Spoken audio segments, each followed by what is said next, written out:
Kalian pernah kepikiran gak sih? Setiap kali kita tap aplikasi ojek online atau pas lagi share location ke temen, ada sebuah teknologi super canggih yang kerja di belakangnya. Nah, hari ini kita bakal kupas tuntas rahasia di balik alat-alat keren yang memetakan dunia kita. Dari gang sempit depan rumah sampai ke sudut planet yang paling jauh sekalipun. Coba deh ingat-ingat lagi, pas kamu lagi nyari cafe hits yang baru buka, atau waktu kamu kirim Sherlock ke temen biar jemputnya nggak nyasar. Semuanya kerasa cepat dan gampang banget kan? Nah, di balik semua kemudahan itu, ada sebuah fondasi teknologi yang luar biasa kuat loh. Tiap kali kamu pesan ojol, cari rute biar nggak kena macet, atau sekedar scroll peta buat lihat abang kurir udah sampai mana, sadar nggak sih kalau kamu itu sebenarnya lagi pakai versi digital dari sebuah alat yang umurnya udah ribuan tahun. Alat yang sama yang dipakai para penjelajah zaman dulu. Dan alat itu adalah peta. Yap, bener banget. Kita mulai dari akarnya dulu nih, peta. Jangan dianggap sepele ya, ini bukan cuma sekedar gambar. Peta itu ibarat sebuah bahasa universal. Bahasa visual yang bisa ngejelasin hubungan antar tempat, jarak, dan lokasi tanpa perlu ngomong sepatah kata pun. Keren kan? Nah, para arsitek di balik peta-peta keren ini disebut kartografer. Mereka tuh kayak seniman sekaligus ilmuwan gitu. Coba bayangin, mereka harus menggabungin data yang super akurat dengan desain yang gampang dibaca, biar kita semua bisa langsung ngeh sama informasi geografis yang rumit dalam sekejap. Gampangnya gini, peta itu secara garis besar ada dua jenis. Pertama, peta umum. Anggap aja ini kayak peta Gmap standar kamu, nunjukin semua info dasar, jalan, sungai, kota. Nah, yang kedua itu peta tematik. Ini lebih spesifik. Dia fokus cerita tentang satu tema aja. Misalnya, cerita tentang di mana aja sih daerah rawan banjir. Dan ini nih contoh yang dampaknya luar biasa. Peta tematik ini nggak cuma nunjukin di mana letak sebuah mall, tapi dia nunjukin area mana aja yang paling berisiko kebanjiran. Ini bukan lagi sekedar info, tapi alat yang super penting buat perencanaan kota dan mitigasi bencana. Ini adalah peta yang literally bisa menyelamatkan nyawa. Oke, tadi kita udah bahas peta yang ada di darat. Sekarang, siap-siap, ayo kita zoom out. Jauh sampai ke luar angkasa. Bayangin, kita punya mata super yang bisa melihat seluruh planet ini dari atas. Nah, ini saatnya kita naik level ke dunia penginderaan jauh. Penginderaan jauh atau remote sensing itu intinya adalah sebuah superpower. Kita bisa ngumpulin informasi tentang bumi tanpa harus nyentuh tempatnya sama sekali. Ini persis kayak kita punya ribuan mata-mata di langit yang nggak pernah tidur dan terus-menerus mengawasi planet kita 24 jam 7 hari seminggu. Kenalan dulu yuk sama salah satu pahlawan antariksa kita, satelit 8A2. Ini keren banget loh. Karya anak bangsa yang mengorbit di atas kita, melintasi Indonesia 14 kali sehari. Tugasnya macem-macem, mulai dari ngawasin kapal di laut, mendeteksi kebakaran hutan dari awal, sampai memetakan dampak bencana. Dia benar-benar mata kita di angkasa.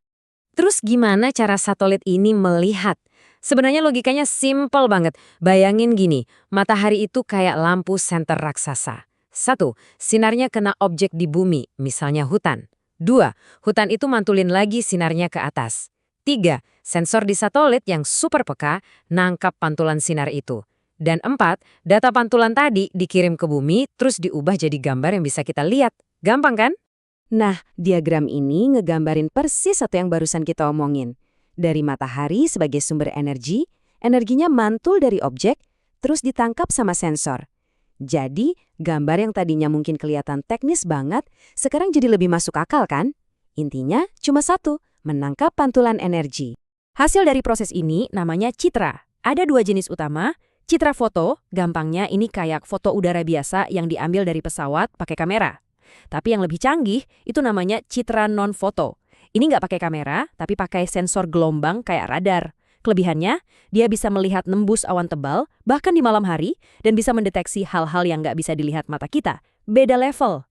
Oke, final level unlock. Kita udah punya peta sebagai fondasi dan penginderaan jauh sebagai mata di langit. Sekarang, gimana kalau kita gabungin keduanya, terus kita kasih otak buat nganalisis semua datanya? Nah, inilah dia, di Ultimate Combo, Sistem Informasi Geografis atau SIG. Coba deh perhatiin definisi di sini. Kuncinya ada di kata kerjanya, menangkap, menyimpan, menganalisa, dan menampilkan. Ini yang bikin beda. SIG itu bukan cuma peta cantik buat dipajang. Dia adalah sistem yang hidup, yang secara aktif Berpikir dengan mengolah tumpukan data geografis buat ngejawab pertanyaan-pertanyaan yang rumit. Cara paling gampang buat ngebayangin SIG itu, anggap aja kayak kue lapis digital. Ya, kue lapis.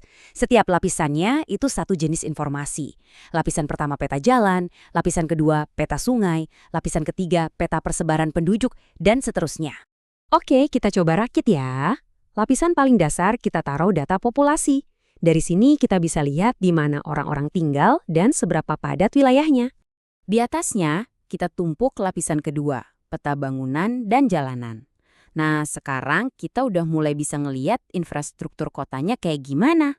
Dan lapisan ketiga, kita tambahin data vegetasi, di mana aja ada taman, sawah, atau ruang terbuka hijau. Oke, sekarang kita punya 3 lapisan data yang berbeda, tapi mereka masih sendiri-sendiri nih. Dan, jeng-jeng, ini dia sihirnya. Pas semua lapisan ini disatukan, otak Sik langsung bekerja. Dia bisa ngelihat hubungan antar lapisan. Dengan begini, kita nggak cuma lihat peta, tapi kita bisa dapat jawaban dari pertanyaan super kompleks. Misalnya, di mana lokasi paling pas buat bangun taman bermain baru yang dekat sama area padat penduduk anak-anak, tapi jauh dari jalan raya yang rame? Nah, itulah kekuatan Sik. Oke, peta, penginderaan jauh, SIG. 3 hal yang kedengerannya teknis banget kan? Tapi faktanya, trio superhero ini kerja di belakang layar setiap hari dan dampaknya ke hidup kita itu nyata banget. Ini contoh nyata dari Sleman. Peta ini bukan cuma gambar wilayah loh. Ini tuh kayak contekan hasil analisis SIG buat para petani.